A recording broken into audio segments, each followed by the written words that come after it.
Oh my god, I don't believe it. Tell me that's not our old spirit board. Yeah, I found it in the basement when I was looking for the circuit tester. To my three beautiful girls, may this give you the light to find the shadows. The power of three will set you free. Love, Mom. We never did figure out what this inscription meant. Well, we should send it to Phoebe. That girl is so in the dark, maybe a little bit of light will help. You're always so hard on her. Piper, the girl has no vision, no sense of the future. I really think Phoebe's coming around. Well, as long as she doesn't come around here, I guess it's good news.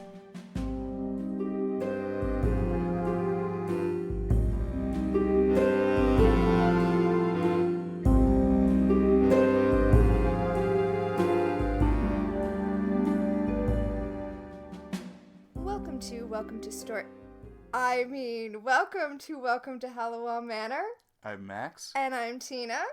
And this is a brand spanking new podcast. Yes, this is our second television recap podcast. We just, in September, wrapped up a podcast recapping Once Upon a Time. All 7 seasons. Oh, that last season. Yeah. Yep. Speaking of rough last seasons, Charmed. Yes. So if you are joining us from Welcome to Storybrooke, welcome back. And if you just found us by searching for Charmed, welcome. We're going to start at the very beginning, which I have heard is the very best place to start.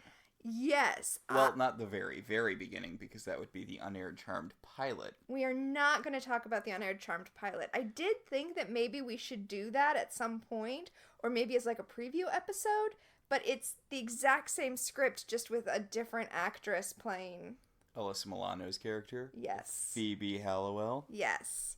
When did you first start watching Charmed? So I first started watching Charmed when I was in law school, so that was somewhere between 2007 and 2010. Mm-hmm. I started watching Charmed because I had rewatched Buffy about 1,000,000 times. That was actually my morning routine. I would wake up in the morning and I would turn on Buffy while I was getting ready, and I would just work my way through the whole series, work my way through Angel, and then start over. And I just reached a point where I just watched enough Buffy. I mean, I know that's a ridiculous statement, but I needed something else. And so a friend recommended this as kind of a bad Buffy, like a Buffy light. It's Buffy methadone. Yeah.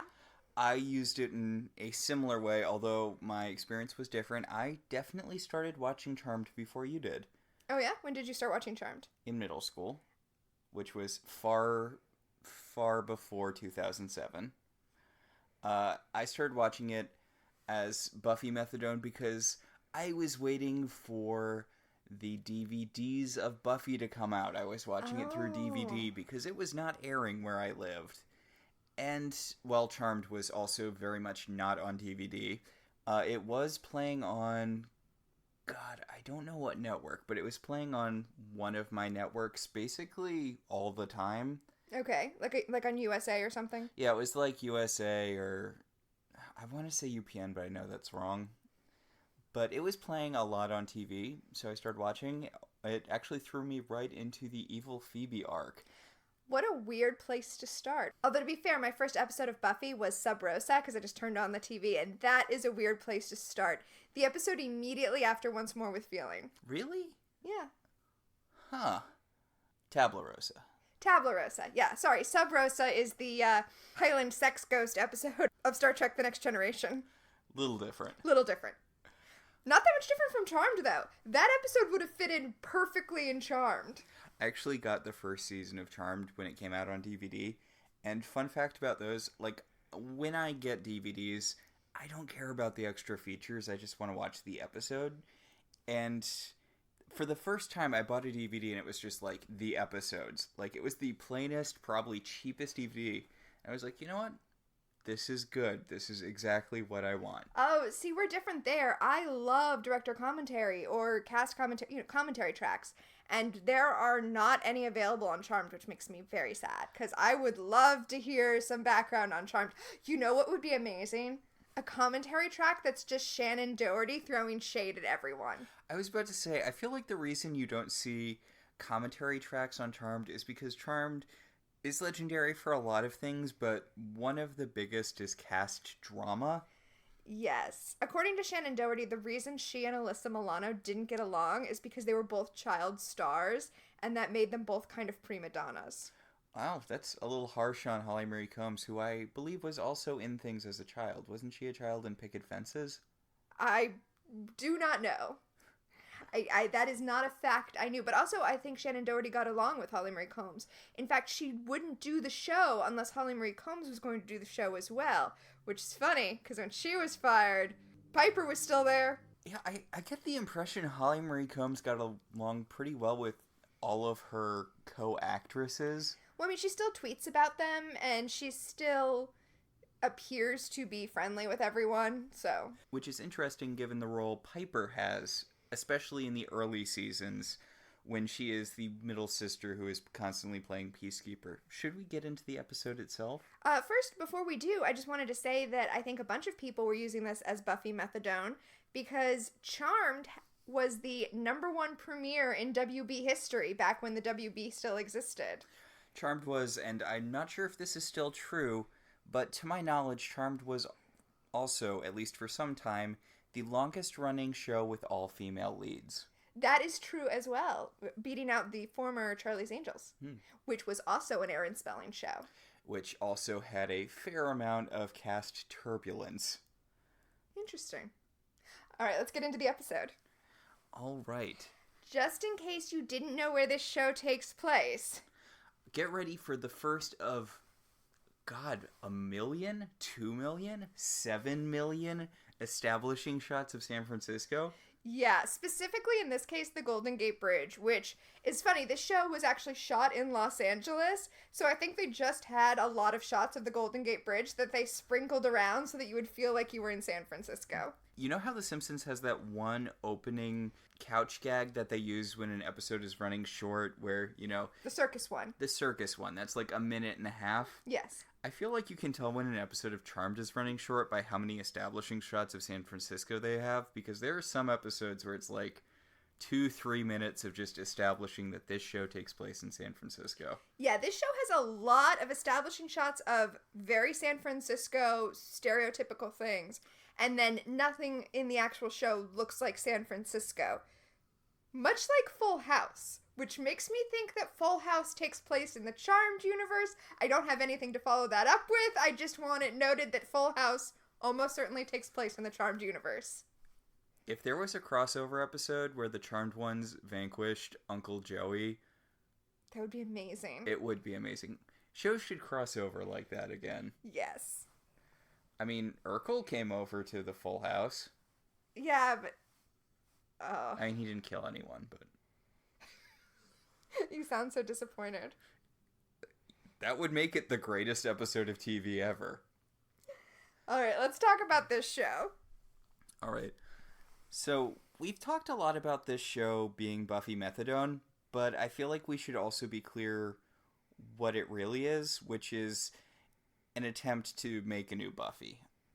This show has a very strong trying to capitalize off Buffy vibe. Well, and I feel like the very first scene both shows how it's trying to be Buffy and how it fails to be Buffy. We open on a lonely woman, a lonely blonde woman. You know she's lonely because she's feeding a cat. Yes, in her apartment, setting up her witchly altar and lighting the candles by touching them. Now, this scene reminded me of the iconic first scene of Buffy where there's a skeezy older guy hitting on a schoolgirl who then turns out to be Darla, turns out to be a vampire who, eats him. And I feel like they were trying to do the same thing here, where they were like, oh, she's just a lonely old woman. And then, just kidding, she's a witch. Except, lonely old woman feeding a cat is a witch stereotype, so it didn't flip things on its head the way Buffy did. So I feel like, as I said, this scene is both trying to be Buffy and failing. To be clear, when we say old, we mean like TV old, so like... Oh yeah, she's like 25. Yeah. 30. I was gonna say, she's TV old, so she's like 40. In fact, I said old woman. She's clearly not an old woman. It's just this scene would clearly work better if she was. So in my head, I keep recasting her. The important thing is that she's older than the main characters, and she is blonde. Is it important that she's blonde? I feel like it is. We won't get to it for a very long time, but there is the anti-charmed ones who are all blonde. Oh, yeah. I don't know if that's just a thing about there not being a ton of brunettes as, like... Or if brunette is, like, a more inherently witchy hair color. I don't know, but let's make a note for the next several years to think about when evil people are blonde, when magical people are brunette, and how that works. When evil people or when victims are blonde. Yes, interesting. I can think right now of one notable blonde witch, but she won't show up until the last season. Yeah. And she puts a wig over her blonde hair. She does, to do her... Oh, her God. witchy arts. Her witchy martial arts. Oh, Billy. Oh. Billy. So, this episode is called Something Wicca This Way Comes. Yes, and this episode was written by Constance M. Burge, who you might know as creating this show. Mm-hmm. And it was directed by John T. Kretschmer, who has directed several episodes of television, both of this show and other shows. Several episodes of Veronica Mars. 2 episodes of Buffy. You want to take a crack at which 2 episodes of Buffy he directed? They were both early episodes. One was season 1 and one was season 2. The Witch? Nope. Oh, that would have been good. That would have been a good thing for me to ask you to guess. No, he directed The Harvest. And Reptile Boy? No, School Hard. Huh. Yeah, 2 phenomenal episodes of Buffy. It surprises me he only did 2. And they're both, like, intro. Yeah, that's true. Huh. So, Constance M. Burge is an interesting figure in Charmed mythology. We're going to talk about her more as time goes on and the everlasting battle against evil she wages for the first 3 seasons or so. And by evil, you mean the WB? Yeah, I think that she's a really interesting figure in Charmed mythology, and the role that she plays and sort of what happens to the show after she leaves. There's a certain spark that just kind of goes out. Yeah, and the show kind of loses its focus. It's really about sisters and family at the beginning, and we'll talk about it, but it kind of becomes about something else once she leaves. Not just sisters and family, but witchcraft. There's more spiritualism in her seasons. I want to look into it more when we see who wrote which episodes, but I believe that Constance M. Burge was actually heavily involved in Wicca. There's a lot of Wicca 101 with Inspector Andy in this episode. It feels like if she wasn't very heavily into Wicca, she at least did her homework, and there's a lot of spirituality that leaves the show as she does. That sounds about right, yeah. So this blonde, not old woman is lighting candles. I know, I feel guilty for calling her old though. She's probably younger than I am. Sorry, continue. She's lighting candles at her altar. She is calling out to the spirits, to the Master of Moon and Sun, to protect her and all who dwell within her circle. Not a very good spell, though. It is not a good spell because she immediately gets stabbed. Yeah, with her own athame. Which, also, she has a cat who we will come to know as Kit, who is her familiar and just fucking books it. Yeah, that cat is like, I know which side my bread is buttered on, and it is not with you anymore. He's just like, you're on your own, lady. Kit out. Although I think Kit's a girl. Oh, yeah, I'm actually pretty sure Kit is a girl. So the cat amscrays. The woman turns around to see her attacker, and she's like, oh, hello, attacker, whose name I'm not going to say so it'll come as a surprise later in the episode. What you doing with that knife? Oh, no. Ah! Dead. Yes. Now, they don't say it in this episode, but in Wicca, using an athame to draw blood is not good. It's a no-no. Mm-hmm. It's a knife that's used to direct energy, not to cut things. You use a different knife to draw blood. So it's a So this scene is a particular profanity, literally profaning the sacred. And since you mentioned how much Wicca there is in this episode, which there is, I'm certain Constance Burge knew that when she wrote that scene. Yeah, it's a kind of neat thing. It's like, I guess the opposite of reading a Dan Brown book, where the more you know, the cooler it is. Yeah, you mean in this show, the more you know, the cooler it is, as opposed to Dan Brown, where the more you know, the more you're like, Robert Langdon's like, these artifacts in the city create a perfect cross if you map them out, and you're like, no, they don't. Like, I mean, maybe in the sense that, like, one is a wiggly line in one direction and one's a wiggly line in another direction that's at, like, not even 90 degrees, like 80 degrees. I guess it's more like Futurama, where, like, there's a whole bunch of very unnecessary but accurate math stuff in the background. Yes! This is the witch equivalent of the physics in Futurama. Yes. Charmed and Futurama. Basically the same show. You heard it here. So we cut away from this horrible murder to Piper Halliwell, the first Charmed one we are going to meet, played by the lovely Holly Marie Combs. Yes. Piper is the first Halliwell we meet, and also will be the last Halliwell we see on screen 7 years from now. Yeah, which is a very neat piece of symmetry, and definitely unintentional. Did I say 7? I believe it's 9. I think, or 8?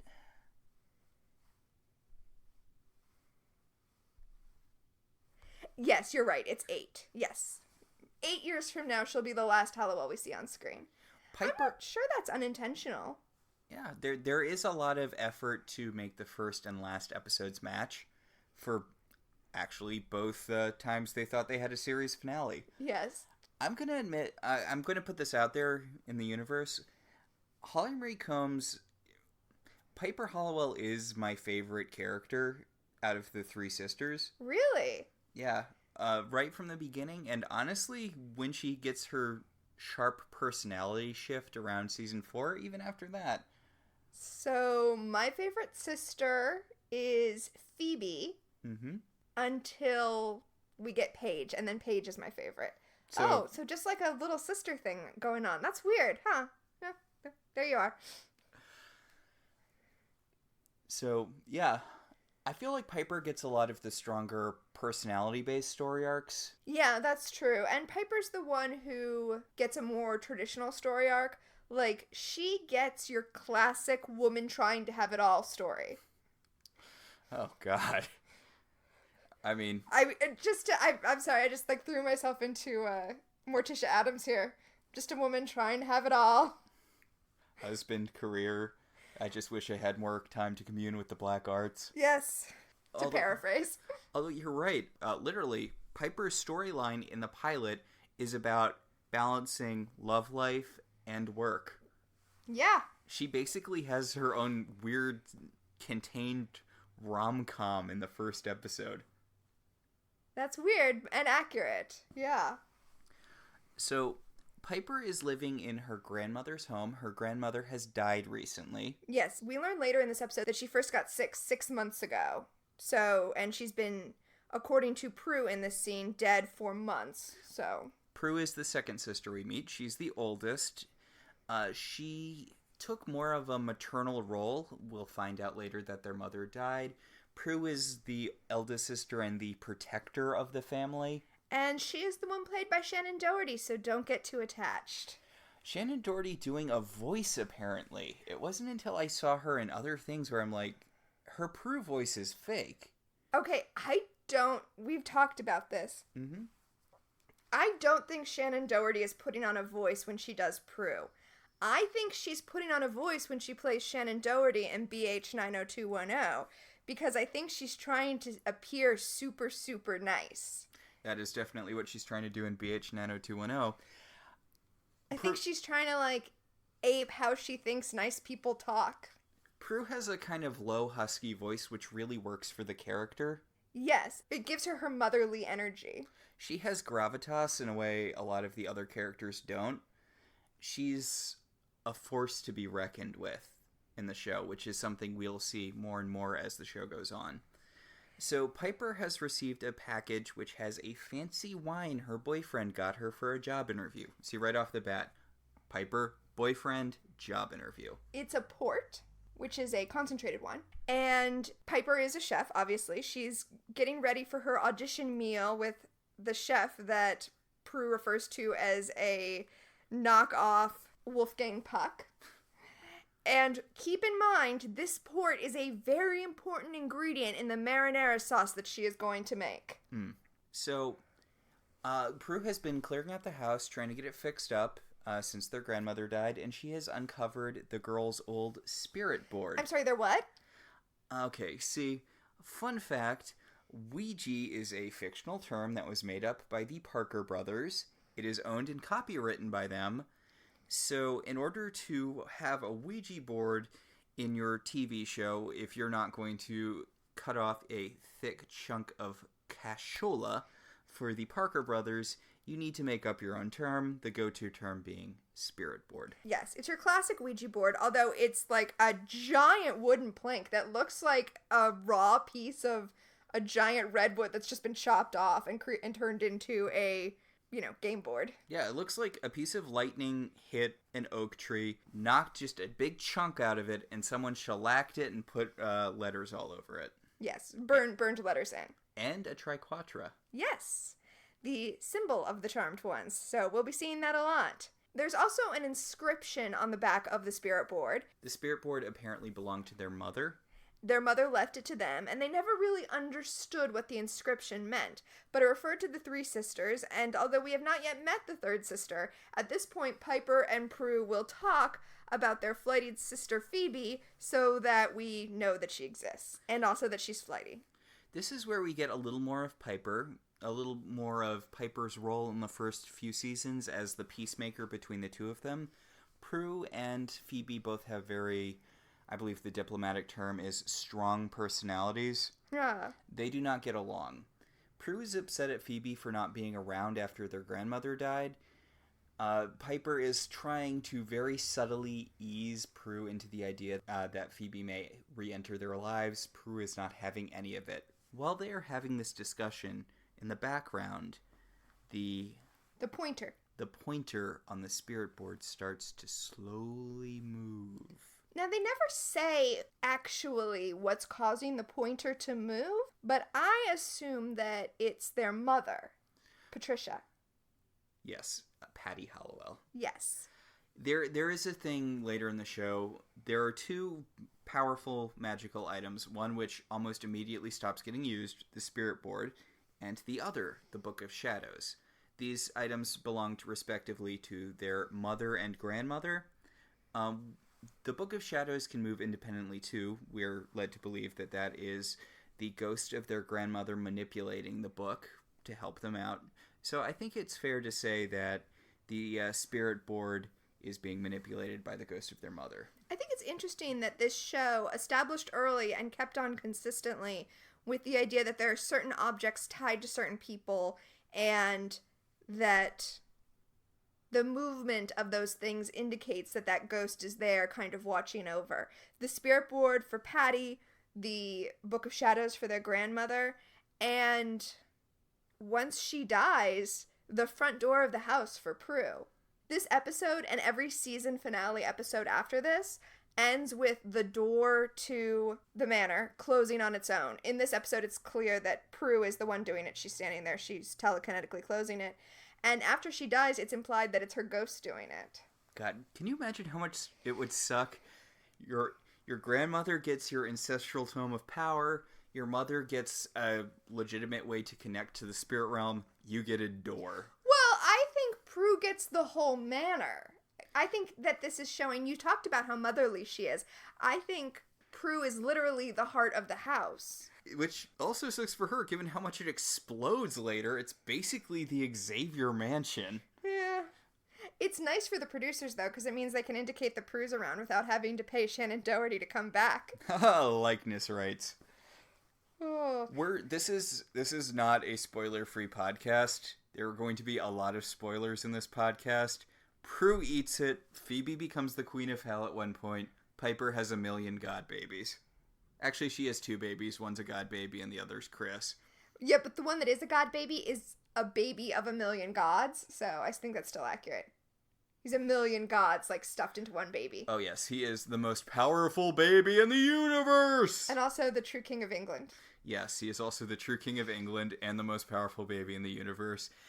And he may or may not go evil in the future. The far-off year of probably 2012. Oh, God. I don't want to get there and see... Oh, my goodness. We get the opening credits, which... Do you remember when shows had opening credits? No, they go on forever. You know, as we were watching it, I was thinking, should I hit the skip credits button? Or since we're doing a podcast, should we actually commit ourselves to sitting and watching the whole thing? And I thought, wait, what did we do with Once Upon a Time? And then I remembered, they didn't do this nonsense. Title card. Episode starts. Credits should be at most 4 seconds. We're such millennials. I don't have time to sit for these Gen X credit sequences. I know who's in the show. I have a tiny computer in my hand. Also, I'm obviously binge watching this. If I wanted to see the credit sequence, I watched it the first time. I don't need to see it every other time. It's bizarre because Netflix created binge watching, but this was before they put the skip intro thing, but when I tried watching Orange is the New Black the first time, I was like, oh my god, I can't watch more than a few episodes of this show because it just takes so long. Just skip past the credits. I mean, I know they didn't have a skip credit button yet, but you could just scroll through. But... Yeah, like we all did. And it's not a bad song either. It's not a bad opening credit sequence. It's just so long. You can only see it so many times. I had the same issue with Weeds, where I like the opening credit, but you can only hear little boxes so many times. You know, for a while, Hulu tried... If you were binge watching it, when it jumped you to the next episode, it would jump you past when the credits opened, which sounds like a good idea for a second until you remember that means you missed the cold open of every episode.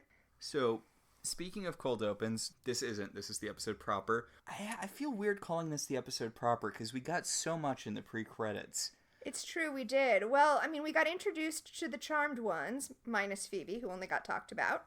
But now we get introduced to a couple other main characters. Yes, Andy and Daryl. So these are two detectives who are in the opening credits. I can't believe Andy and Daryl are in the opening credits. I mean, they're pretty important. If you're having a show with people who are supernatural, who are going to try to affect the world in a story that has a modern setting, you have to have a connection to the cops. Otherwise, there's a lot of questions. Yes. Andy and Daryl are the connection to the cops. They are both homicide detectives, one of whom has a history with a certain Halliwell sister. So, would you say Andy is the Jesse of this show? You mean in that he shows up, is very important, and then we basically don't see him again? Yeah, I would call him the Jesse of this show, except he's very important for a whole season, and then he disappears and basically never gets mentioned again. He's more like the Chuck Cunningham. Or, I mean, let's be fair, he's the Graham. Yeah. Oh, poor Graham. Because he does get a few post-mortem mentions. By the way, heads up, Andy dies. Poor Andy. Poor Andy. Poor T.W. King. Yeah. Yeah, he sure has a lot of gel in his hair. Well, it was the... It was 2000s? It was the 90s, I'm pretty sure. Wait, no, it was... Yeah. This episode aired in 1998. Actually, it aired October 7th, 1998. So we're actually not starting this podcast too far off from, the anniversary of this show. Oh, cool. So, it's not so much in this episode, but later he will have a serious hair gel problem. It was the times at the time. But, yeah, he's got a sort of Fox Mulder light thing going on. He does. Yes, absolutely. That's light, L-I-T-E. Yes. As was the style at the time. In this scene, detectives Andy and Daryl are investigating the murder of this witch. And Andy is unloading all of this witch information he picked up by going to the local witch store and getting all the witch information he could. Daryl does not want to hear any of this, which is weird. He's acting like Andy's talking crazy when Andy's giving him a fairly succinct, accurate representation of Wicca. Yeah, he's like, someone is killing practitioners of Wicca around our city. And Daryl's like, I don't want to hear any of that. That's crazy nonsense. And Andy's like, no, like, Wicca's an actual religion. Actual people actually practice. And, like, these women were all practicing it. And Daryl's like, that's crazy. You're crazy. That's crazy. Yeah, Daryl's like, there's no such thing as witches. It's like, you are aware there are lots of women who practice Wicca, like, and men. What? Yeah. And non-binary people, but this is 1998, so. Yeah. There are lots of people who practice Wicca. And the thing is, and he brings this up, he says, okay, let me put it this way. Do you believe in aliens? And Daryl's like, no. And he's like, okay, fine. Do you believe in people who believe in aliens? And Daryl's like, yeah, but they're crazy. And Andy's like, that's not my question. I think a more accurate thing for him to have said to Daryl would have been, do you believe in Buddha? And the answer would be no. And then the question is, but you do believe in Buddhists, right? Because Daryl's dismissals, he's like, don't let the brass hear you talking about this or they're going to haul you off. Like, he's found a link between all of, apparently a bunch of women who are practicing Wicca have been murdered in the city. This is the latest in a string of murders. Andy has found an element that links all of these murder victims, but Daryl doesn't want to hear about it because it's crazy. Also, an element that you would think could by itself serve as a motive if you had some sort of off-kilter fundamentalist murderer. Or, in this case, a warlock who hunts witches, but they don't know that. Which Andy brings up. He's like, someone's hunting witches. And Daryl's like, this isn't Salem in the 1600s. And it's like, you remember the Satanic Panic, right? That wasn't that long ago. Also, those women weren't witches. Yes.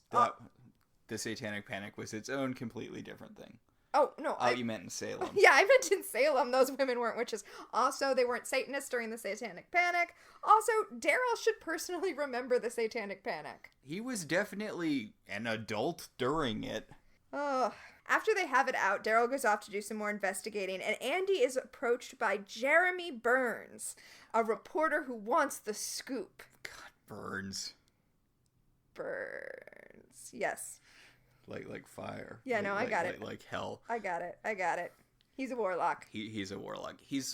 But more importantly to this scene, he is a reporter who's like, hey, what happened here? I sure don't know what happened here because I definitely wasn't the person who murdered this lady. And Andy's like, shut up, reporter. I don't need to tell you nothing. Which, I mean, it's an open murder investigation. I mean, that's not the worst thing for him to do. Yeah. Back at Halliwell Manor, Prue is still trying to get the chandelier to work. She was in the first scene where we saw her trying to get the chandelier to work. Does this have a deeper meaning?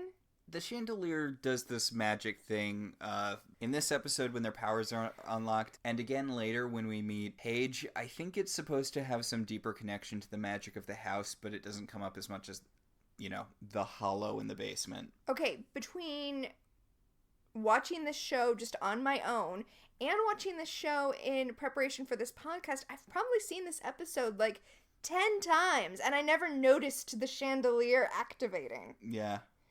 Even though I was primed to notice it because I noticed Prue talking about the chandelier so much.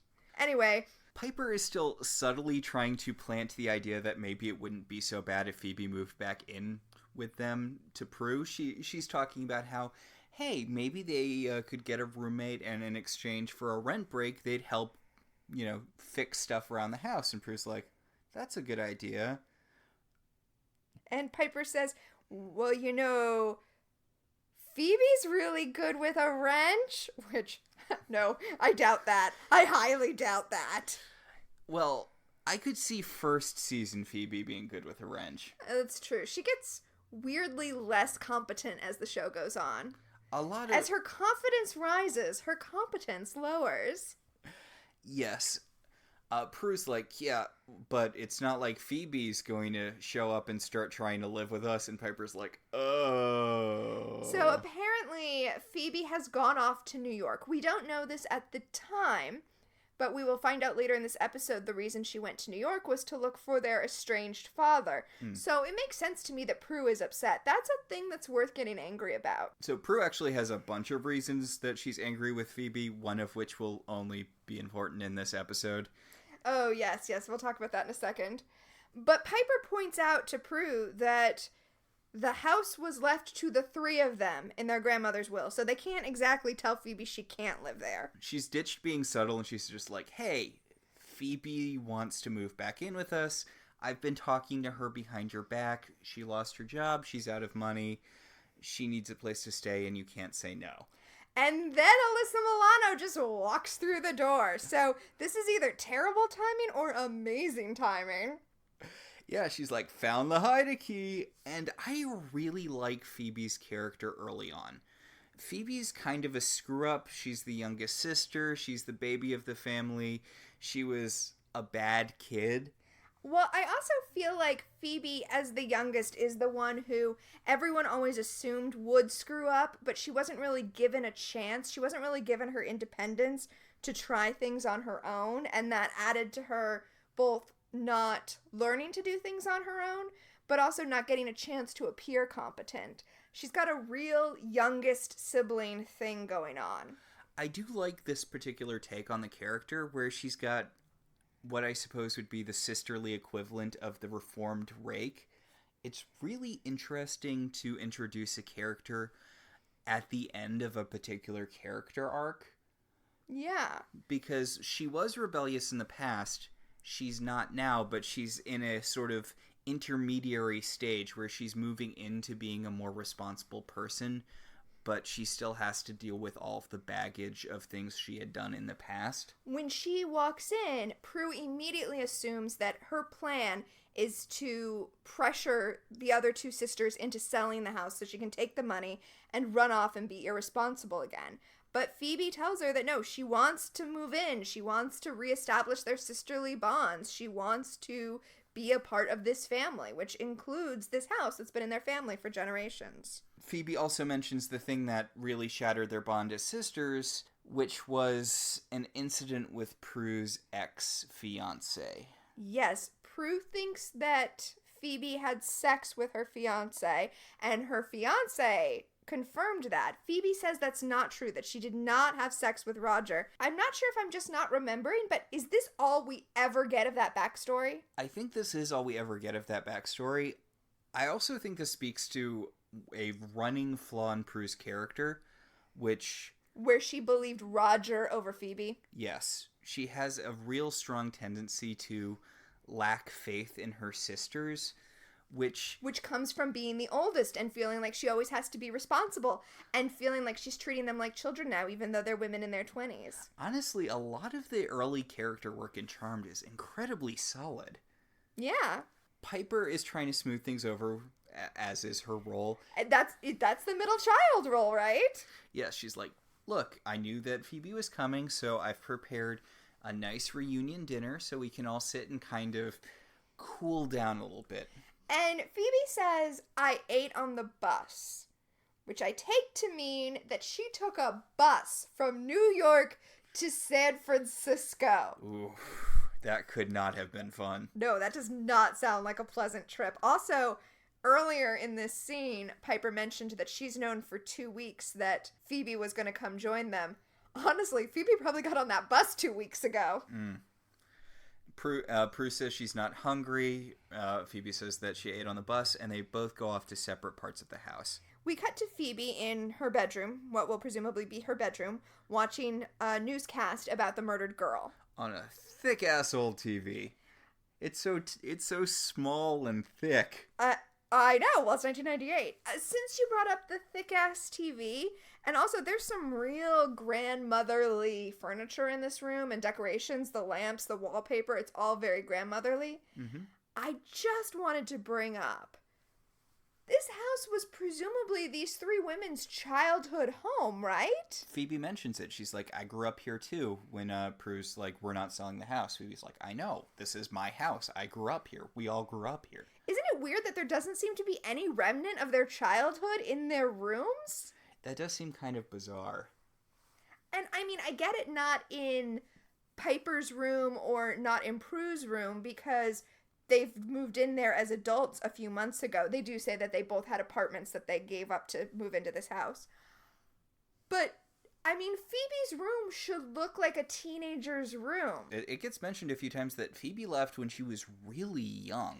And I don't believe that Graham is the type of woman who would have immediately, turned it into a sewing room. She would have kept it Phoebe's room so that Phoebe would feel like she could come back. Honestly, given what we see of Graham's later, I know Graham's does not have the most consistent personality, but I could kind of see her immediately changing Phoebe's room to just another bedroom. No, because Graham's was always looking towards the three of them reestablishing the power of three, so she would have wanted it to be as welcoming to Phoebe as possible. Graham's wasn't really a people person, though. That's true, but she was a family person. Let's ask Victor about that. Victor wasn't her family. That's true. You're either a blood relative or you're out of her house. Exactly. Piper has brought up food for Phoebe because she knows that she didn't actually eat on the bus and that she'd be hungry. And as you say, she's practicing her role as the peacekeeper, trying to explain to Phoebe, oh, Prue just feels like she has to mother us. She just feels like she's responsible. And like you had it easy. Like you didn't have to be responsible for anything. It's kind of... Piper is trying to smooth things over, but she is also kind of riling up both Prue and Phoebe. Hints of who Piper would end up being. She's trying to be a peacemaker, but she's not great at it. She reminded Prue that, she told Prue that Phoebe was coming because she got fired and has no other place to go. And now she's telling Phoebe that Prue thinks she's a total fuck-up, and that's why it's so hard for her to be in a room together. So are you trying to say that maybe she's not a peacekeeper? Maybe she's secretly a shit stirrer? I mean, or maybe you could be both? No, I think she's trying to be a peacekeeper. She just is kind of bad at it. Like, she is kind of bad at being a chef, as we will see later in this episode. Oh, I have notes about that.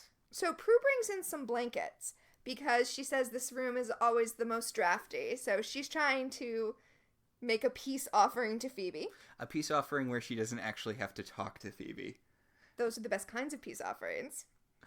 But it is a nice point of connection between the two. Yes.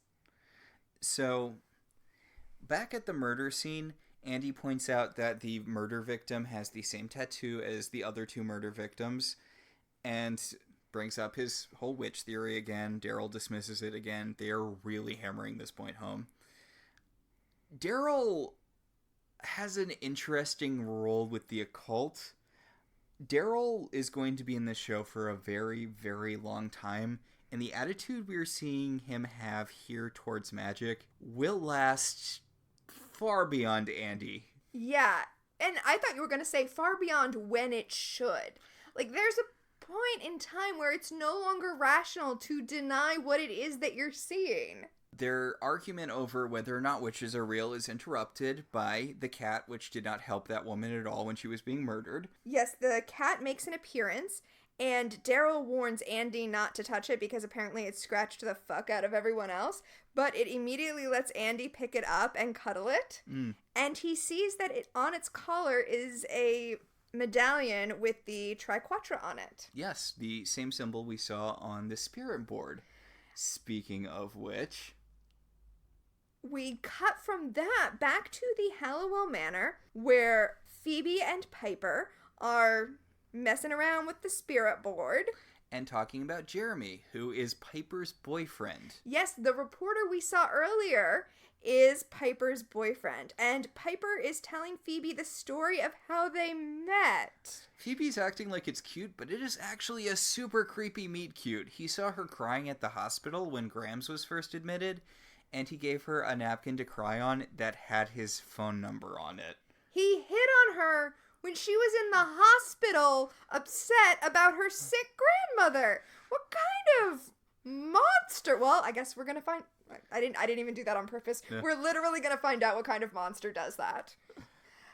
Piper gets up to leave the room for a moment, and all of a sudden, the spirit board pointer starts moving on its own. And honestly, this spirit board pointer is just fucking with Phoebe. Because as soon as she's alone, it starts moving on its own. And she's like, it's moving on its own! And then Piper gets back and it stops moving. It's going all Michigan J. Frog here. It's pretty great because it is not answering the question that Phoebe asked it. Well, the question that Piper asked it, which is Prue going to have sex at any point this year? And Phoebe's like, gross. Please say yes. That was a gross question. But instead of saying whether or not Prue is going to have sex at any point this year, it tells Phoebe to go to the attic. Well, it spells out the word attic. That could mean don't go to the attic. That could mean there's dangerous demons in the attic. It could mean that Prue's going to have sex in the attic. Yeah, it could. Prue points out, hey, you're obviously moving it yourself. The attic has been locked since Grandma died. They haven't been able to get into the attic since their grandmother died. Yes. And Phoebe's like, no, I'm going to go check it out. I do like that Piper sees it move. Yeah, Piper, after Prue leaves the room, Prue comes into the room when she hears Phoebe screaming about it, but then she leaves, and it does begin to move on its own with no one touching it. So Piper and Phoebe are both aware that it is telling them to go to the attic. And then all the lights go out in the house because there's a storm. And it's an old house, and that's how it works. Piper is the one person who would survive in a horror movie. She's like, nope, hard pass. I saw that thing moving by itself and then the lights went out. I'm going to get in a taxi and go to Jeremy's. Which would be the right move in a horror movie were it not for what Jeremy actually is. Yeah. Although, I mean, you say that she would survive a horror movie, but she picks up the phone and is like, the phone is out! And she needs Prue to point out to her that it's a portable handset, which means that it needs power to work. Yes. She picks up the phone and she's like, the phone's out. And Prue's like, the power's out. Yeah. Just because it's not directly attached to the thing doesn't mean it's not a cell phone. Well, okay. You're young enough that maybe you don't know, landlines don't need power to operate. Really? Yeah, landlines don't need power to operate. But portable handsets do. Yeah. So they're going to try going down to the basement to reset the power circuit. Yeah, Prue wants to go look at the circuit breaker, but Phoebe is going to go up to that attic. She's just going to go up by herself because she wants to solve this mystery. And Prue's like, fine, whatever. You're not going to be able to open the door and you're going to feel like an idiot. I'm going to go get the power back on. I mean, they don't say it, but it's her house too. She can go check the attic if she wants to check the attic. Yeah, and she has a little trouble with the door. She can't open it physically. But then she turns away from it and it opens on its own. Okay. Much like the pointer. Yeah, so is their mom's ghost just being a dick here? I did write in my notes, Patricia is fucking with Phoebe. Also, not Piper, but both Prue and Phoebe have midriff-bearing pajamas. Yeah. I mean, I don't think it's that weird. No. But there's a lot of midriff in this show. A lot of midriff. As someone who has spent not a large amount of time, but some time in San Francisco, that place is pretty cold. Oh, we might have to start playing a game on this show that I usually play when I watch Buffy, but I think it's going to be a good game to play on this show too. Which is, what is the temperature outside based on what these characters are wearing? It's fun to play on Buffy because she'll be wearing a spaghetti strap next to Willow, who's wearing wool tights and a giant sweater. But I have a feeling it can come up here too. Yeah. So Phoebe enters the attic only to find a giant-ass book with the triquetra on top of it. Yes, the Book of Shadows. The Book of Shadows, which was the most expensive prop on set. I can see that. It looks pretty expensive. It was apparently over £9. Jeez. And we don't see a lot of the illustrations in it in this episode, but the book has lots of beautiful hand-painted illustrations in it that according to the Charmed Wikipedia, Alyssa Milano liked so much that she hired the same artist to paint a mural in her house. Oh, cool. So she finds the book pretty quickly because it is illuminated by an unearthly glow, which I think would send up some red flags for me, but fine. Oh, I know. Phoebe takes it out. Phoebe picks it up, opens it up, and immediately starts reading. And I'm like, that is not the thing you do when you find a weird, dusty, witchy book in the attic. You don't immediately start reading the spell. What is this? Amateur hour? I'm like, people had seen the Evil Dead movies by this point. They were big in pop culture. So she reads a spell about basically awakening her and her sister's powers. Later, the show has a tendency for the spells to be really, really dumb rhyming couplets. I mean, it's not particularly well written. I'm of the opinion that if you're going to do spells, you should have them in Latin, because even if they're stupid, Latin sounds cool. Yeah, I am of the opinion that none of the spells sound good in this show. Not the rhyming couplets they do, and not this one that she reads, but it's kind of just something you have to deal with. It's give us the power, we want the power. Literally the line is, we want the power, we want the power. Oh, and at that point, the chandelier in the living room illuminates. Huh. Okay, There you go. You were right. I mean, I didn't doubt you, but I totally didn't notice. I didn't notice because I was too busy paying attention to the missing persons photograph that the Halliwells have in the attic. We talked about this some on our other podcast. There's a tendency in TV shows for characters to have pictures of themselves or their loved ones that can be easily panned to when one of those loved ones goes missing. Or when there's some sort of heartbreak. Yes. Yes, the missing person's photo for the camera to pan over to so that you know that someone is missing. Mm-hmm. And in this case, it's a picture of the three sisters standing in front of the house, looking very, very 90s, with their Rachel haircuts and their high-waisted stonewashed jeans. Oh yes, those jeans. And they're all about, a human's distance apart from each other in the picture. But once Phoebe casts the spell, they are magically brought close to each other. Don't get too used to that picture. All pictures of Prue will disappear the moment she dies. Weird, huh? Likeness rights. Yeah, of course. So, Piper and Prue run upstairs to find Phoebe, who is 10,000% ready to be a witch. She's like, y'all, I found this book. It's a magic book. I cast an incantation to give us magic. And she talks about how the book told her about the 3 essentials of magic, timing, feeling, and phases of the moon. Yeah, don't get used to that either. That will literally never come up again. Yes, and that how now, midnight, when there's a full moon, is the most powerful time, and that she has used that power to awaken their powers. And I love how indignant Piper is that she got included in this. I mean, Prue is too. It's funny how neither of them believe her, but they're both angry that she brought them into her witchiness. See, the thing is, I think Piper does believe her, and she's mad that Phoebe looped her in on this. So it's Piper believes her and is mad that she's now a witch against her will. Prue doesn't believe her and is mad that Phoebe tried to make her a witch against her will. We cut from the sisters to outside where a shadowy figure is standing watching the house. So Prue is mad that all of this freaky stuff started happening as soon as Phoebe came home, and Phoebe's like, it's not my fault. Oh, technically it kind of is. It is her fault because the 3 sisters were brought together and the power of 3, started up. Prue's like, look, I don't really have time for this. I need to fix up the house. And Piper's like, I feel weird. Did something change? It feels like something changed. Yeah, and the camera then pans back to the missing persons picture just to remind you of what has changed, which is kind of funny, because... Yeah, and then the cloaked figure... we didn't just see that. Yeah, and then we see the cloaked figure walking away, even though now would be really the perfect time to murder them. I guess he wants to wait until their powers manifest. Yeah, I think it's the rule. Yeah. We go to commercial and then come back the next morning when Phoebe is sitting on the front steps. And listen, Phoebe's outfits in this episode are fine, but she will become a fashion nightmare as this show goes on. And we have a little hint of it here since she's wearing socks with flip-flops.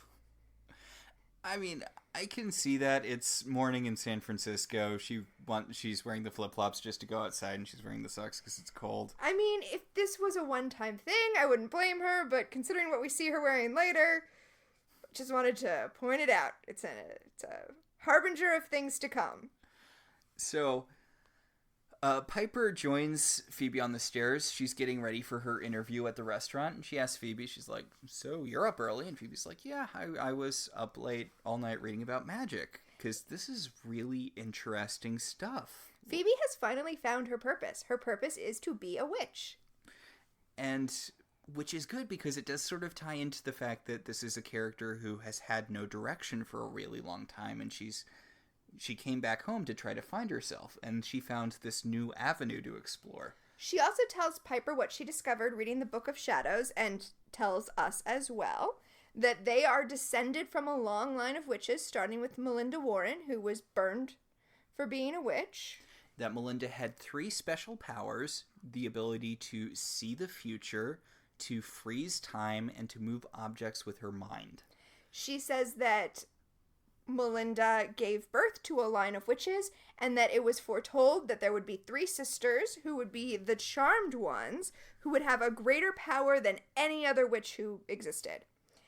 And Piper points out that this is nonsense because their mother wasn't a witch and their grandmother wasn't a witch. Yeah. Piper is sort of backing off. She's like, look, I know a whole bunch of weird magic shit happened last night, but we don't have special powers. We're not witches.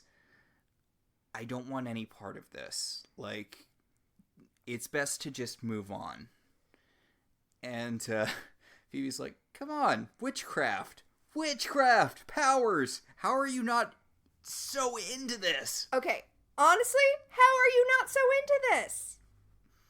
I mean, she doesn't know the downside yet, that there Right? are warlocks who are trying to murder them. Yes.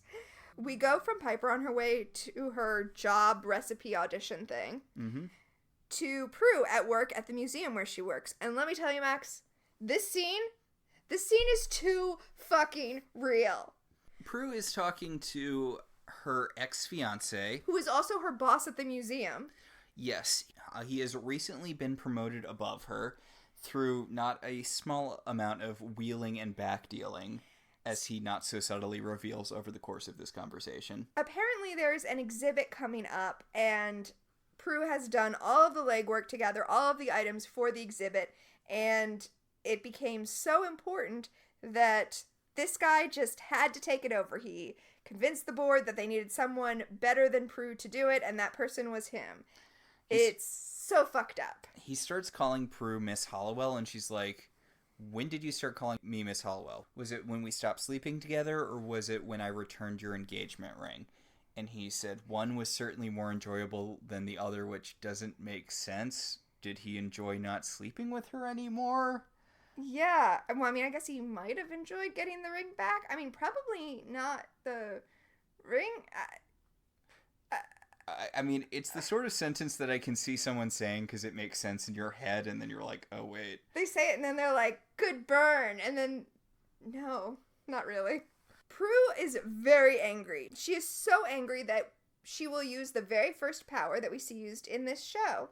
Yes, she telekinetically bursts a pen in his pocket, and when he takes it out to look at it, ink sprays in his face. We cut from that to Piper at her... I do think it is a good touch that we see each of the sisters getting their powers in order of age. Oh, I hadn't thought about that being what happens, but you're right, it is. So, Piper is at her audition at Quake, which is a fancy restaurant in San Francisco. She is preparing a special sauce with the port that her boyfriend gave her. The chef she is auditioning for points out that without the port, the sauce is just a salty-ass marinara. But, as we saw, she was just about to pour the port in. She didn't have time to do that before he came in to taste the pasta. Piper is trying to stop him from eating it, and she waves her hand and freezes time. Chef Moore is just frozen there in time with a goofy face about to eat the pasta. He has an incredibly fake French accent, which, credit to the show, the next episode points out that he had a very clearly fake French accent. I think the Netflix captions might even caption it as fake French accent or exaggerated French accent. So while he's frozen, Piper takes a turkey baster and bastes up some of the port and then like drips it onto the bite he's about to eat. And that's not how cooking works. It needs to like simmer. It needs to simmer with the sauce. All he's going to taste is a mouthful of port, which I guess explains why he's like, this is delicious. Piper really took advantage of that situation like a champ, though. Right? She wasn't like, oh no, what's happening? She was like, now is my opportunity. I will seize on it.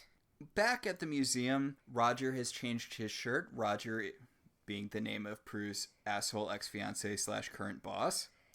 We hear him on the phone, and we hear him taking credit for gathering all of the artifacts for the museum show on the phone, just in case there was any question about whether or not he was a giant asshole. And Prue overhears him as well, and is like, oh, fuck this. Fuck you. I quit. Yeah, and he's like, you can't quit. I own you. You're my property. No wire hangers. Yeah, he's like, if you quit, I won't give you a good reference. And it's like, the art world is pretty small. I feel like, first of all, how much of a dick you are is definitely going to get around. And secondly, I was working for a guy, but then we got engaged, and he slept with my sister, which is the story. So I dumped him, and I had to quit my job is a pretty reasonable reason to not have a reference from your most recent job. They make Roger a very realistic asshole in that he immediately changes tacks when he sees threatening Prue is not working. He says, look, I know you're angry and hurt right now, but I'm doing this for your own good. This is a lot of pressure. This way the pressure's on me, and I'll make sure that later down the line you'll get credit for your work on this. And she's like, fuck you. Good for Prue not buying that. She just storms out. Well, before she storms out, she's like, I organized this using my own personal organization system. Like, I have everything in my shorthand. So, the exhibit's yours. Good luck decoding everything. And he's like, you can't do this. You can't do this to me. Who do you think you are? And she's like, I think I'm the woman who's gonna go find a better job somewhere else, asshole. Also, and she doesn't say this, but she's the fucking charmed one. As she storms out, she waves her hands in frustration, and we see Roger's tie tighten around his neck, choking him, nearly killing him. He has to take scissors out of his desk and cut the tie off so that he doesn't die. It's pretty great. Outside of Quake on the street, Piper is on a payphone trying to call Phoebe to figure out what is going on because, she has powers now. And she had to leave a message. As she leaves the payphone, she runs into Jeremy. Jeremy in a giant-ass cable knit sweater. It's a fisherman's sweater. I feel like that's the thing people wear in San Francisco. Yeah. Piper's like, oh, Jeremy, you're always surprising me. He's like, yeah, I'm full of surprises. And I'm sure you're full of surprises, too. I can't wait to get you alone and cut you open and pull those surprises out of you. And she's like, oh, you're so sweet. There are a lot of red flags with this guy, is what I'm getting at. Yes. So we go from Piper and her red flag boyfriend to Phoebe riding her bike down the street and getting her very first premonition. She sees the street ahead of her, and then her premonition happens. Phoebe's premonitions are flashes to black and white. And in this case, she sees a car coming down the road and two rollerbladers blading out in front of it and getting hit. So she starts to see the car coming. She knows where the rollerbladers are coming up because of the premonition. So she pulls in front of them to cut them off so they won't get hit by the car, instead nearly getting hit by the car herself. Yeah, well, she cuts them off, almost gets hit by the car, skids out on her bike. To his credit, the guy who was driving the car runs out and makes sure she's okay. And then we see Kit, the cat, looking on, ominously. I would not trust that cat if I was Phoebe later. So, Prue goes to the hospital to see Phoebe, who got minutely injured in the crash. Nothing major, but apparently something hospital-worthy. Yeah. And while she's there, she runs into Detective Andy. Yes. Turns out that she and Andy have a prior relationship. They knew each other at some point. We'll find out later that they were actually childhood friends and dated for a short while in high school. Yes, he had moved up to Portland. Woo, Portland. But now he is back in San Francisco. And through the course of their conversation, he makes it clear that, you know, his people back home let him know that Prue was engaged. So she lets him know that it's over now. He offers to buy her a shitty cup of coffee from the hospital vending machine. She's like, nah, I'm just going to pick up my sister and leave. And he's like, okay, don't get murdered. I'm a murder cop now, and there's someone out there murdering women, so try not to get murdered. I mean, he does give her a shitty cup of coffee. The nurse comes up to them and says, it's going to be a little bit before you can pick up Phoebe. And he's like, and Prue's like, okay, I guess I'll take you up on that shitty cup of coffee. Prue mentions that he's an inspector down. Yeah, we've been calling him detective, but he's actually Inspector Andy. Inspector Andy Trudeau. Yes. And he says, yeah, it's just what they call detectives in San Francisco. Basically, I didn't look up if that's true or not. I just assume it is because it's such an awkward line otherwise. Yeah. I think it's true, weirdly enough, because the detective in Speed Racer, which also takes place in San Francisco, is Inspector Detector. Oh, that makes sense. Huh. That's funny. I didn't know that Speed Racer took place in San Francisco. I'm pretty sure it's been a while since we've seen it. I'm just saying I could be misremembering, but... Yeah. So even though Prue is only like a few feet away from the front desk getting that cup of coffee out of the vending machine with Andy, the nurse calls her over the PA and is like, your sister's ready, come get her. Yeah, that nurse really wants her out. So we cut from that scene to Prue and Phoebe at a cafe talking about the weird things that have happened today. Phoebe's like, so I totally saw the future. Have you frozen time or moved an object with your mind? And Prue's like, I didn't move an object with my mind. Sure, my ex-fiance had a pen explode on him and then was nearly strangled to death with a tie, but... That happens every day at museums. Now, where's the goddamn cream? Yeah, and then the creamer sails across the bar right over to Prue. I love how much Phoebe no-sells this. She's just like, that looks like moving objects with your mind to me. And she's not even... She moves off of it so quickly. She's like, I guess that means Piper has the time freezy power. And Prue's like, no fucking way. No fucking way. And then Prue teleports the cream from out of the creamer container into her coffee, which is not part of her power set. Yeah, teleportation's its own completely separate bag. It's not the same thing as telekinesis, which is what she has, but now we're kind of being nitpicky. Yeah. It's a pilot. So, Prue kind of leans into the, credit to Prue, she takes this pretty well. She's a little shocked, but she's like, so I can move objects with my mind. Okay. I think I'm going to need something a little stronger than coffee. Yeah, she immediately takes Phoebe's whiskey and downs it, which, by the way, means that Prue was drinking coffee and Phoebe was drinking whiskey. Phoebe just got out of the hospital, presumably to check that she had a concussion. Maybe she shouldn't be drinking alcohol. Also, no credit to Prue. I feel like every scene this episode, it gets reset and they have to reconvince her that she has powers. She just moved the creamer container. We shouldn't have to have the scene that we have coming up in the pharmacy. True. I do. There's also something that really speaks to Prue's character where she blames Phoebe for her being a witch. Although, to be fair, it is definitely Phoebe's fault. I mean, Phoebe cast the spell. Yeah. She's like, I can't believe you turned me into a witch. And Phoebe's like, technically you were always a witch. I just sort of... awakened our powers or whatever. And she tells Prue that she's been reading the Book of Shadows, that she's been looking at the carvings that were in it, and that there are good witches and there are bad witches. The bad witches are called warlocks, and they try to kill good witches to get their powers. This might be important for the rest of the series audience. Yeah, let's not skip over this. In this show, warlocks is the name of bad witches, and witches are just witches. Although later there will be witches that are just bad witches. But as for right now, warlocks are human people who kill witches to take their powers.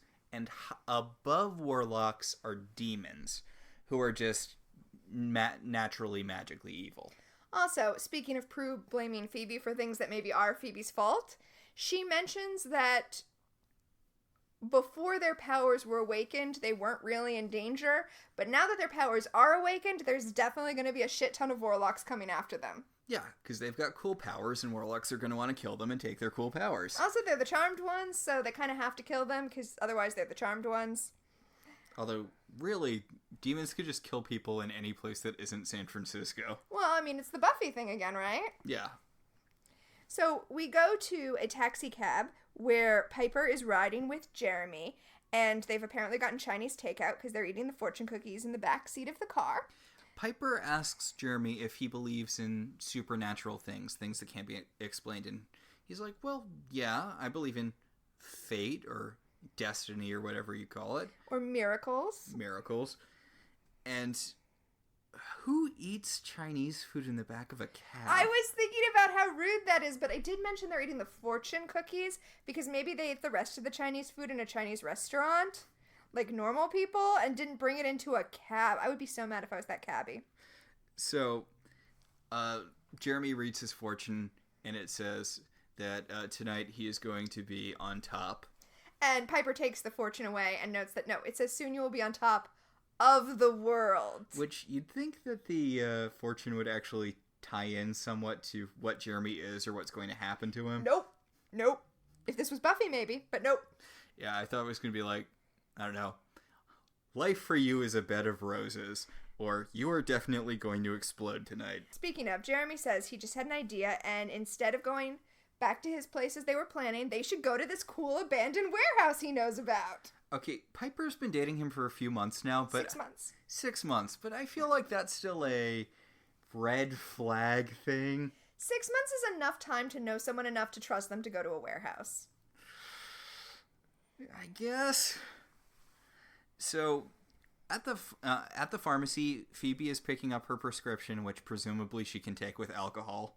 And Prue is looking for aspirin because she has a killer headache.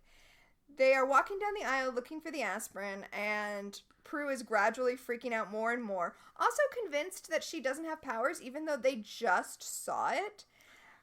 This is part of a desperation thing, though. She doesn't want the powers. Yeah. And Phoebe says something which will be important in the show later, and then not important in the show at all later, which is that their powers are rooted in emotion. First she tells Prue, why don't you try just moving the headache out of your head? She's having so much fun with the fact that they're witches. Yes, and Prue is so angry at Phoebe saying that the aspirin flies off the shelf into her hand, and that's what prompts Phoebe to point out that their powers are based on emotions. Yeah, she's like, oh, let's test this. Oh, yeah. She's like, let's test this by talking about her absentee father, who you absolutely hate. She starts out with, she's like, Roger, and a few more things of aspirin fly towards her, and she's like, okay, dad. Yeah, the whole aisle kind of collapses, which you pointed out is going to be a bitch for those people to clean up. Yeah, because, again, Phoebe was really young when their dad left. She doesn't really have memories of him. Prue was older. She can remember her dad before he left, and more importantly, he didn't come back after their mom died. That's a big one. I mean, honestly, other than the extenuating circumstances we will learn, that really is kind of unforgivable. And honestly, I mean, though, I really feel like they rewrote his character to make it forgivable, because as is, it's really not. Yeah, the first time we see the Halliwell's dad, he's basically a completely different character than the version of him we get later. It's a different actor, he has a different last name, and they don't have the actual backstory, which is that their grandmother stopped him from being their dad. Yeah. She kicked him out of the house, and she told him that he wasn't allowed to see them. Also, she probably used magic. Like, from what we see of Grams later, it's not really... It's not outside of the realm of possibility, definitely. Yeah. So, at the creepy abandoned warehouse, Jeremy takes Piper into one of those industrial elevators where you have to, like, pull down the cage and, like, manipulate the buttons. And she's like, what are you going to show me? And he's like, just wait, you'll be so excited, you'll die. Yeah. And then he's like, you're not going to be able to... And he's like, you're going to be so excited to go tell Prue and Phoebe about it. And that's the thing that pushes Piper over the edge. She's like, wait, I didn't tell you Phoebe was back. And he pulls out a knife, and she's like, I don't get it. What's the joke? And he's like, the joke is that I'm going to kill you and take your magical powers because I'm a warlock. And she's like, what? No. What? And he's like, yeah, I'm the one who's been killing all the witches. See, look, I got this cool little finger fire power that witch had at the beginning of the episode. Okay, it's not a cool finger fire power, though. I mean, it was cool when she was touching the candles and making them light, but he just holds up his hand and it looks like he's got candles on the, like, birthday candles on the tips of his fingers. That's not cool. That's way less cool. Her power was fire fingers. Candle hand. Candle hand. Which, I wish they did more with this, with the witches we see later, because we do know that there are other witches. And it would have been cool if the other witches did have powers, but they were just like those powers, weaker powers. That would have been cool.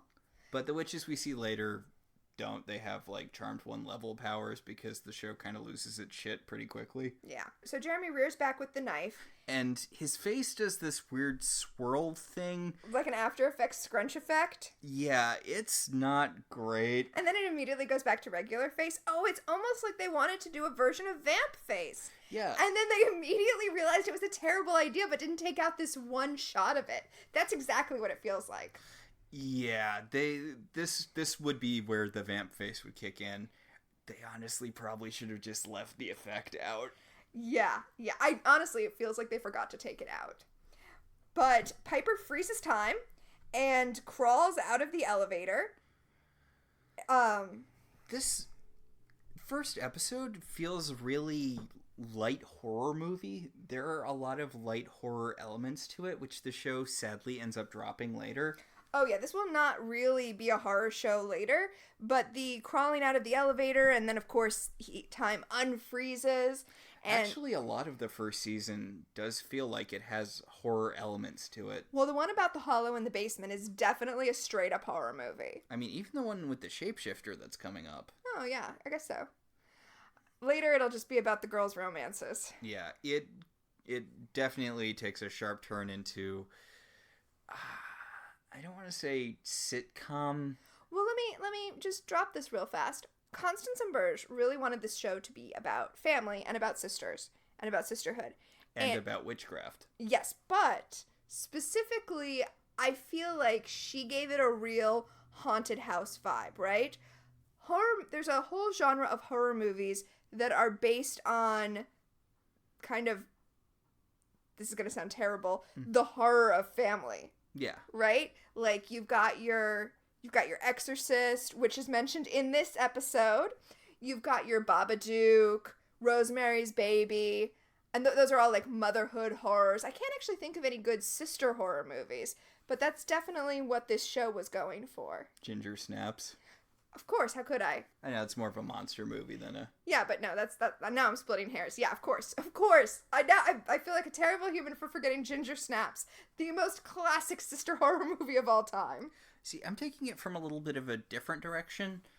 I feel like the horror elements are more tied into the fact that Constance M. Burge was interested in the spiritual aspects of witchcraft, where witchcraft later in the show basically just becomes a go-to thing for superpowers. Well, I mean, we keep talking about Buffy, but honestly here, aren't we dealing with the 90s Sabrina the Teenage Witch, where in early seasons it was about being a teenage witch, and then in later seasons, like, she doesn't use her witch power for, like, entire episodes, and it's about her getting a job at Spin Magazine? Yes, there's a lot of that here. So time unfreezes, but Piper is able to grab a piece of wood and just slam him over the head with it. Yeah, and she manages to crawl out of the abandoned building. It's an incredibly tense scene, and there's fear in it, which, sadly, I feel like we say this so much already in the podcast, but that we lose later. There's such raw tension here. Again, there's a lot borrowed from horror movies. Yes. So we go from that to Phoebe. Back at the manor, listening to the answering machine messages. There's a groveling message from Roger, but there's no message from Piper. Phoebe says that she must be out with Jeremy, and, who knows where she is. We did see Piper trying to leave a message in the phone booth. Piper did leave a message in the phone booth, so I think we're meant to know that and know that Jeremy must have done something magical to erase that message. God, I feel bad for the witch he killed that had that power. Yeah, not a useful power. Although, I don't know, there are some situations where being able to erase messages from phones would come in handy. Or maybe it was like machine empathy, which is super useful. But not so great at stopping people from stabbing you to death. Well, so far none of the witches he's killed have had a good power for stopping themselves from being stabbed to death. Candle hands! Prue comes in with Kit the cat. Apparently the cat got in through, I don't know, an open window or something. And I guess Prue's just adopted it now. Yep, their cat now. I guess if you want your cat to be returned, you should probably have your information on the collar and not a triquetra. I guess. So, Piper runs in and she's like, hey, so I froze time and Jeremy's some sort of weird, creepy monster guy and he tried to kill me, so we need to lock up the house and call the police. Which, I mean, for all of his powers, Jeremy is just a normal human dude. This is one of the places where actually the police could probably handle this situation. Also, we know that the police are specifically looking for him, so maybe in this one instance they should have called the police. And you know I will rarely say that you should call the police. Yeah, but in this case, if they shoot him, who cares? Yeah. So we see him, Jeremy, in the elevator wake up from the blow to the head and crawl out and go running towards the girls. And he says, you know, I'm gonna get you, you bitch. And according to the Charmed Wikipedia, Eric Scott Woods, who plays Jeremy, was uncomfortable using the word bitch. So it's a different actor dubbed in when he says bitch this time, and then the other time when he says it to Phoebe. Yeah, I can definitely hear it being dubbed in. Why would they... I don't know why they thought that was important to keep in. It feels really uncomfortable. It's weird, and it's one of those... It's weird. It's the same thing I said with Roger, where... I mean, I like it. I like that it's like, oh, this guy is a real asshole. As in, this is the kind of asshole we really deal with every day. It's very specifically gendered violence. Yes. And, I mean, look, I understand that you want to be a good guy, but you're an actor playing a mass murderer. Where you draw the line is saying the word bitch? And like, where you draw the line is the word coming out of your mouth. You're okay with an actor dubbing it over your mouth so it looks like you're saying it? What a weird line to draw. Well, I guess we know why we didn't really hear a bunch from him later. It's just so bizarre to me. I don't know. I mean, I feel like it is kind of good for him, right? Yeah. He's an actor. This is his job. I don't know. He's playing a guy who murders women, but he's gonna take a stand at... I don't know. It's just a weird little thing that I had to bring up because it's such a weird thing. Well, he's definitely not getting any jobs in a Quentin Tarantino movie. Also, oh, yeah, right. Also, brief spoilers, he's not going to come up in one of our segments coming up, Premonitions. Yes. Spoiler for Premonitions. Yes. So Phoebe has an idea. Prue wants to call the cops, and Piper's like, what are you going to tell them? That some freak with powers beyond comprehension is after us? Although, really, you could just tell them, hey, my boyfriend tried to stab me. Right? Like, I mean, he had the twisty face thing in Candle Hand, but, like... You don't need to tell the cops that part. It's like in Rosemary's Baby, you know? She didn't need to tell the cops... These people summoned Satan and now I'm pregnant with his baby. She could have just said, my neighbors are cultists who want to kidnap my baby. Although that also sounds more crazy than my boyfriend tried to stab me. That's true. So, I really, really like this scene. The girls go up to the attic to perform ritual magic. Yes, Phoebe's like, look, the cops aren't going to be able to do anything to stop him. We're the charmed ones. It's our responsibility to stop him. And I think I found something that can do that. And they cast ritual magic. There's a doll. There's a rose. They have a cauldron. They do. They have candles. They have candles. They light the doll on fire. They wrap the rose around the doll, they press the thorns into the doll, and then they light it on fire and drop it into the cauldron. And we see on the other side of town, thorns pop out of Jeremy, and he's feeling the effects of the spell. Yeah, he's burned and thorns stick through him, but it doesn't stop him. Yeah, when Phoebe touches the cauldron, she has a premonition of him on his way to the house, so she knows that it didn't kill him. Which, again, I really like this, and I wish it was something that they did more in this show, where magic can fail, where a vanquish can fail, and where magic requires more than just saying rhyming couplets. Yeah, I mean, I have a theory about why this vanquish failed. Mm-hmm. The spell that Piper recites seems to be an anti-love spell. Mm-hmm. She says, my love will leave my heart and you will leave my life. And I feel like that's the kind of thing that keeps a mortal lover away from you. Not the kind of thing that vanquishes a demon or a warlock. I thought the spell failed because they needed 12 candles, and one of the candles they used was a birthday candle because Phoebe couldn't find any other candles. I mean, that could have been it, too. It was 9. It was 9 candles. 9 candles, because 3 threes. Yeah, exactly. Exactly. So they do what I think is the smart thing, which is they run downstairs to get out of the house where Jeremy knows that they are, but it's too late. Jeremy is already in the house. And then we see Prue doing a real mother moment where she blocks the other 2 girls. She is protecting them with her body. Yeah, she pushes the 2 of them behind her as she telekinetically shoves Jeremy into a wall. And he says it's a cool parlor trick, bitch. And she just shoves him into a wall again. Yeah. Also, if you listen to that bitch and the bitch he said earlier when he was on his way to fight them, it's the exact same bitch because they only recorded another actor saying the word bitch once.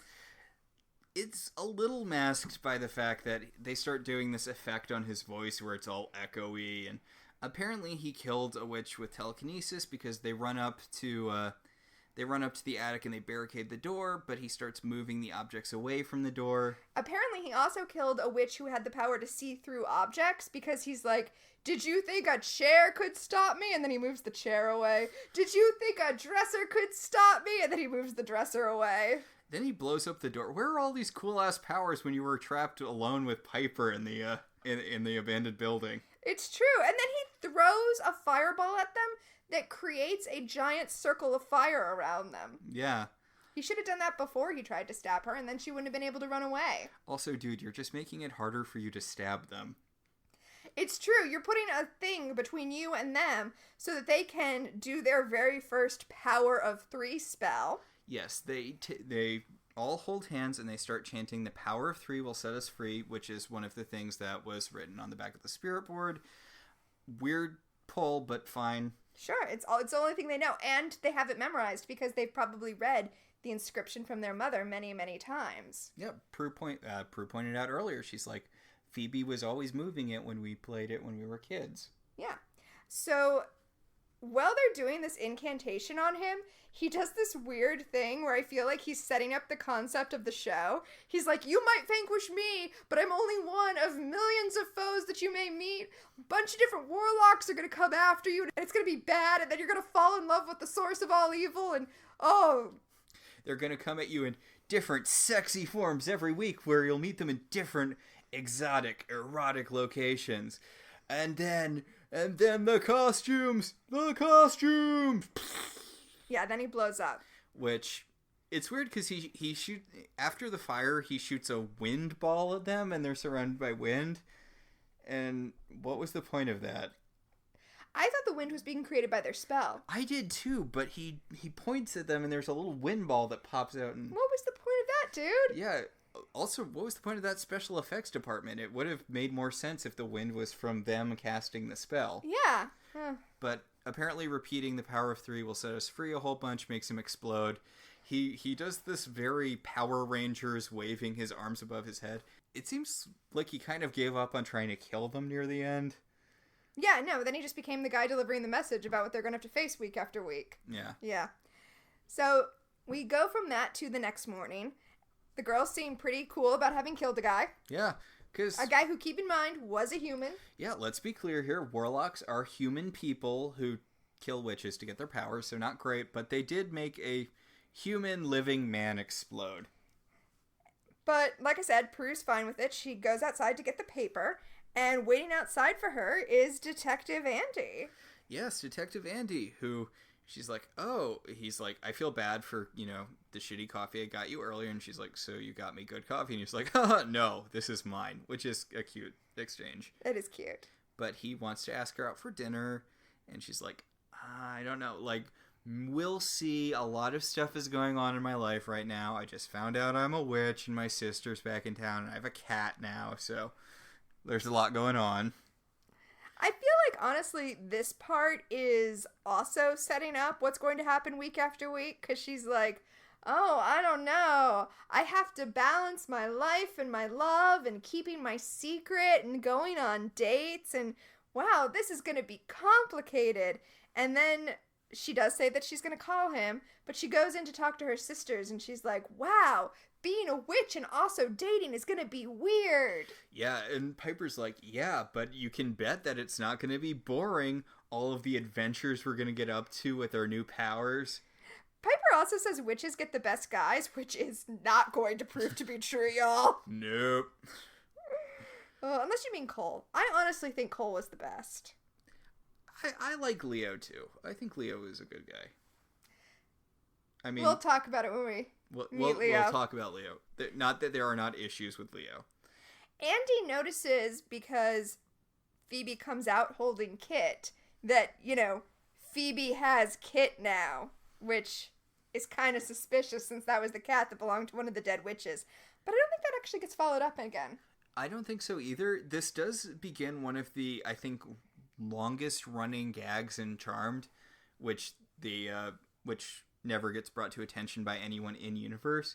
But the fact that they in no way solved the murders, like the murderer just disappeared forever and stopped killing people, but none of the police don't know what happened there. Well, not to get too real again, but that's also not that unusual, like, no more women were murdered. They never found the guy. Like, these are just some more unsolved cases. Wow, that's incredibly depressing. Yeah. So they all walk into the house talking about the sexy new adventures they'll have every week, and Prue turns over her shoulder, gestures at the door, and the door closes.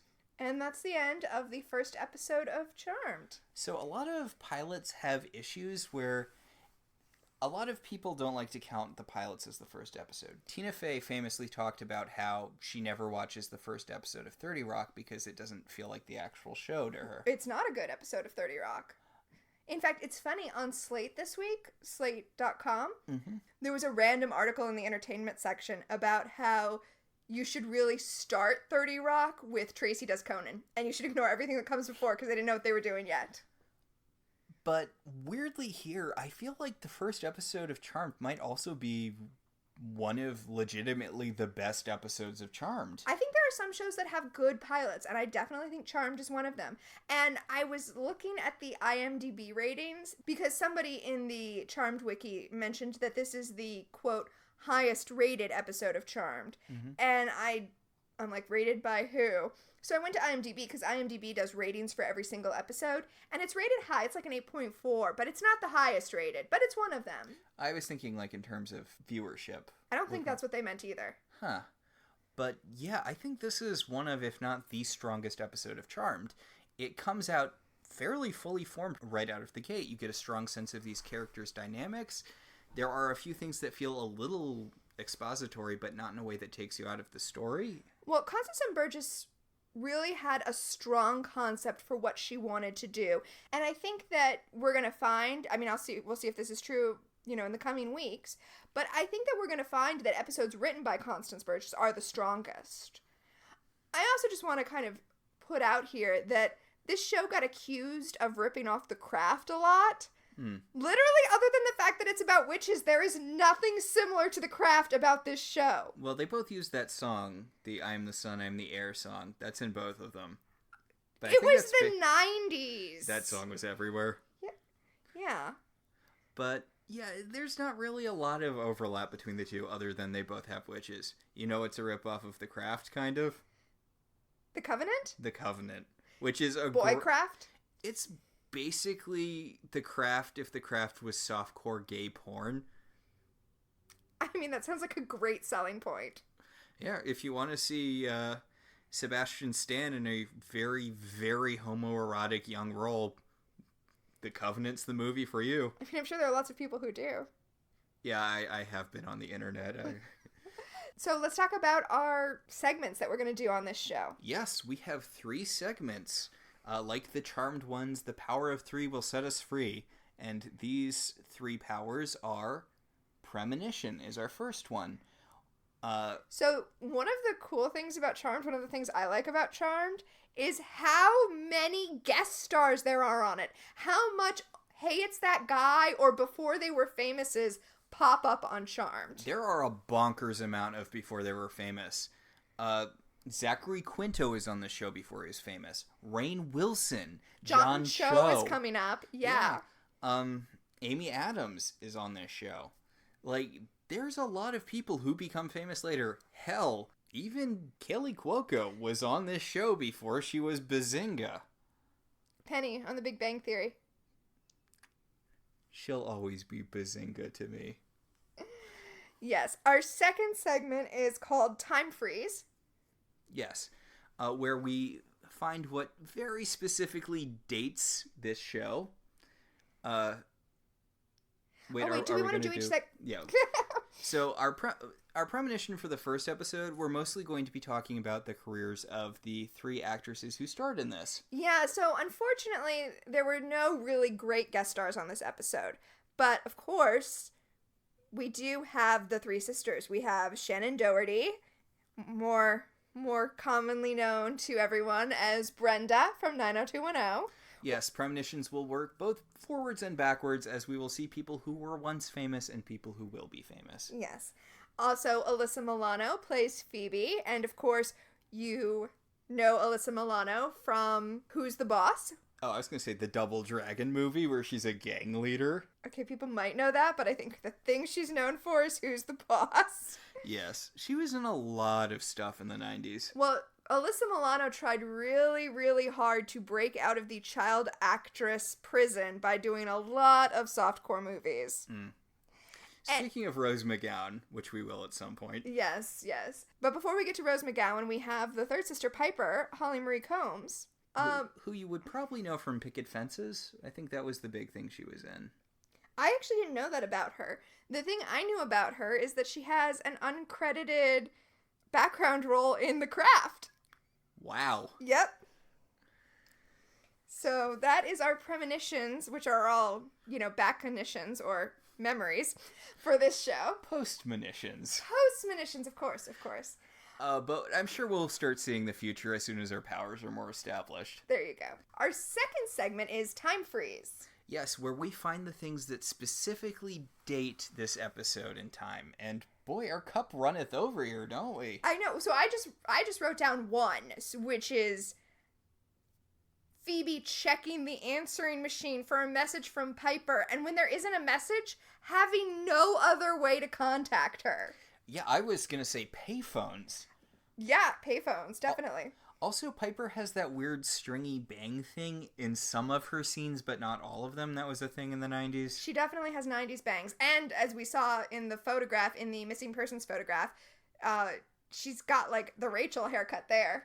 Also high-waisted acid-washed pants. Yes. Their fashion in this episode can definitely be part of the time freeze. It's definitely 90s fashion. As the show goes on, that won't be a thing so much because their fashion will be from no period that anyone would ever wear. And our last segment, our final and perhaps most powerful power, telekinesis. What genuinely moved you this episode? Okay, so for this episode, the thing that genuinely moved me was when Phoebe first uses her powers.